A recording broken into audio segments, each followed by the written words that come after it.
Good morning বন্ধুরা। এখন বাজে দেখো ভোর 5টা 20। আর আমি কিচেনে জলটা গরম বসিয়ে দিয়েছি ওই ছেলের স্কুলের টিফিন বানাবো বলে। তো আজকের চাউমিন বানাবো। আর অন্য দিন কী হয় বলো তো, পরোটা তরকারি বানাতে গেলে টাইমটা একটু বেশি লাগে। চাউমিন বানাবো যখন ঝটপট হয়ে যাবে। আর শীতের সবজি এখন অনেক পাওয়া যাচ্ছে, দেখি সবজিগুলো কেটে নিই। তো দেখো সবজি কেটেছি, টমেটো, বাঁধাকপি, আলু, গাজর, ক্যাপসিকাম, পেঁয়াজ, ওদিকে আবার রসুন কেটে নিয়েছি আর ডিমটা ফাটিয়ে নিয়ে একসঙ্গে বসিয়ে দিচ্ছি। তো দেখো আমি কিভাবে বানাই। প্রথমে ডিমের মধ্যে গোলমরিচ আর নুন দিয়ে তেলে ভেজে নিচ্ছি।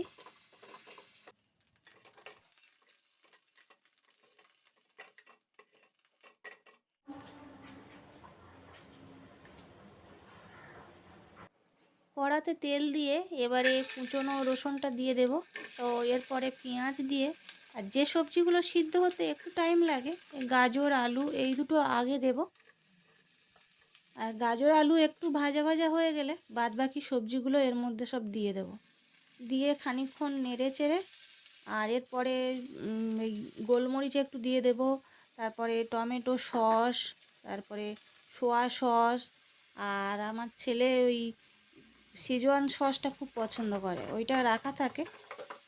ওই সসটা একটু দিয়ে ডিমটা দিয়ে নেড়ে চেড়ে আর চাউমিনটা তুলে দিয়ে নুন দিয়ে নেড়ে চেড়ে দিলে চাউমিনটা রেডি হয়ে যাবে। তো দেখো ছেলে স্কুলে বেরিয়ে যাচ্ছে, ওই 6:30টার দিকে বেরিয়ে যায়। আর ওর বাবা ওকে স্কুল বাসে তুলে দিতে যাচ্ছে। এরপর তোমার দাদাভাই অফিসে লাঞ্চ নিয়ে যাবে বলে রান্না বসিয়ে দিয়েছি। তো একদিকে কুমড়ো ভেজে নিচ্ছি আর অন্যদিকে শোল মাছ, আম, আলু, সর্ষে বাটা দিয়ে পাতলা ঝোল হচ্ছে। আর দেখো তোমার দাদাভাই অফিস বেরিয়ে যাচ্ছে। তো অফিসে চলে যাওয়ার পর প্রথম কাজ হলো আমার অ্যাকোরিয়ামে মাছগুলোর খেতে দেওয়া। তো চলে এসেছি মাছগুলোকে খেতে দিতে।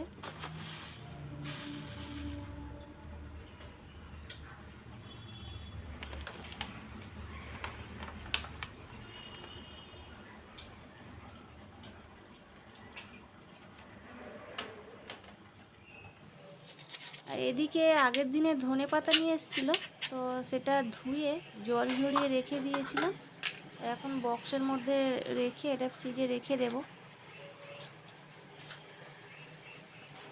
আর এদিকে তাপসীদি বাসন ধুয়ে দিয়ে গেছে, ঘরটা মুছে দিয়ে গেছে। তো এবারে আমি কিচেনটা একটু ক্লিন করে নিচ্ছি। আর জানো তো অনেক দিন ধরে না কিচেনটা ডিপ ক্লিন করা হচ্ছে না, আর টাইমটাও ঠিক পাচ্ছি না। ওই কোনো রকমে ওপর থেকে এগুলো সব মুছে নিচ্ছি, কিন্তু ডিপ ক্লিনটা করতে হবে দেখি।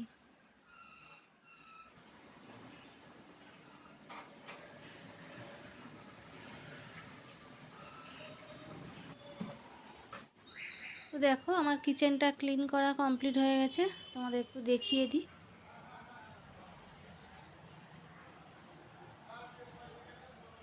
আর এদিকে আজকের কি রান্না হয়েছে চলো একটু দেখিয়ে দিই চলো। তো দেখো এটা বাঁধাকপি হয়েছে। আর সকালে তখন তো দেখালাম যে কুমড়ো ভাজা করছি, কুমড়ো ভাজা হয়েছে। আর ওই আম, আলু, সর্ষে বাটা দিয়ে শোল মাছের পাতলা ঝোল হয়েছে। আর তোমার দাদাভাই বাঁধাকপিটা নিয়ে যায়নি, তখনও কমপ্লিট হয়নি রান্না, তো এই দুটো দিয়েই নিয়ে গেছে। আর এদিকে ঘরের বেড কভারগুলো সব চেঞ্জ করে দিচ্ছি। আমাদের বেডরুম, তারপরে ছেলে যে রুমে থাকে, দুটো ঘরেরই আজকের বেড কভারগুলো চেঞ্জ করে দেব।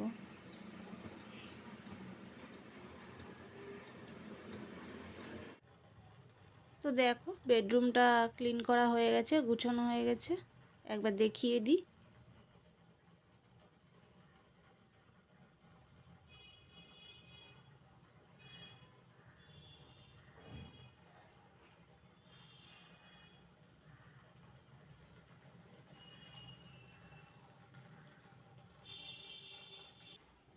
এরপরে ছেলের রুমটা ক্লিন করতে চলে এলাম।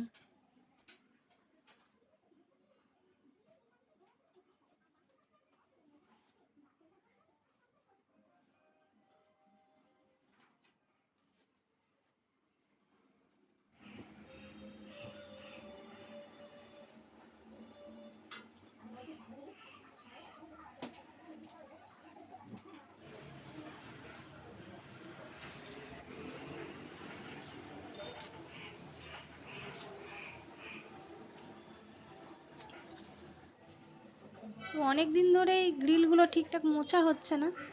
আজকে ছেলের রুমের গ্রিলটা মুছে দিচ্ছি। অন্যদিন ব্যালকনি বা আমাদের রুম গেস্ট রুমের গ্রিলগুলো মুছে দেব। একসঙ্গে সবগুলো মুছলে আর টাইম হয় না। তো চলো কাজগুলো করি। ছেলের রুমটা ক্লিন করা হয়ে গেছে, একবার দেখিয়ে দিই। এবারে বেসিনটা ক্লিন করতে চলে এলাম। আর যেহেতু বেসিনে সেট করে কাঁচটা দেওয়া আছে, এবারে মুখ ধুলে ওই জলটা ছিটে ছিটে গিয়ে খুব ঘন ঘন দাগ হয়ে যায়, তাই একটু ঘন ঘন পরিষ্কার করতে হয়। তো এটা মুছে নিই।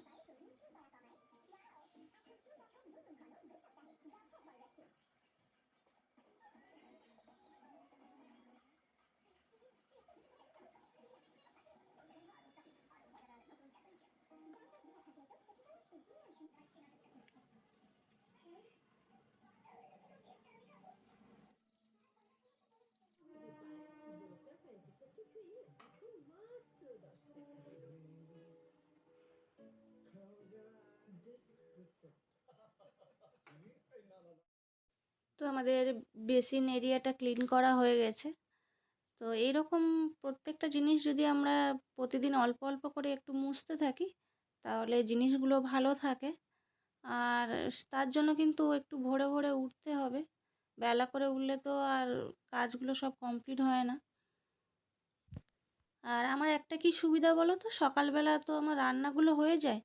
এবারে যতটা পারি ঘরটা ক্লিন করি।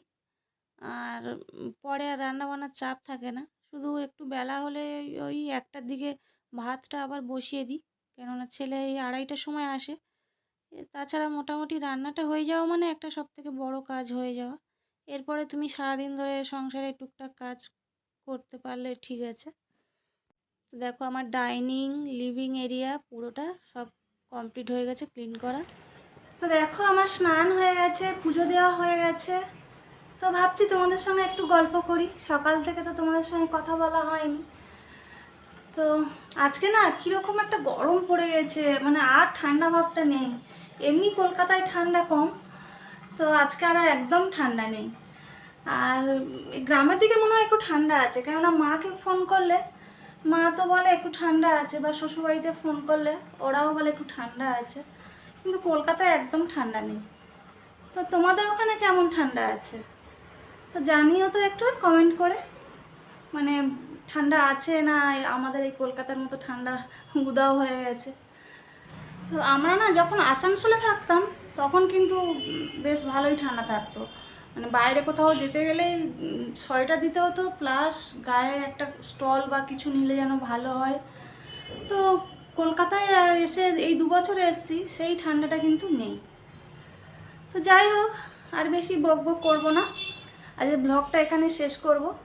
তো বন্ধুরা, আমার এই ভিডিওটা যদি তোমাদের ভালো লেগে থাকে তাহলে প্লিজ চ্যানেলটা সাবস্ক্রাইব করে দিও, একটা লাইক দিও, আর কমেন্ট করো হ্যাঁ কেমন লাগছে। আর যেসব বন্ধুরা অলরেডি সাবস্ক্রাইব করে দিয়েছো তাদের জানাই অসংখ্য ধন্যবাদ এভাবে আমাকে সাপোর্ট করার জন্য। আর এইভাবে আমার পাশে থেকো, তোমরা পাশে না থাকলে আমি এগোতে পারবো না। তো আজকের ব্লগটা এখানে শেষ করছি। সবাই খুব ভালো থেকো, সুস্থ থেকো, টাটা।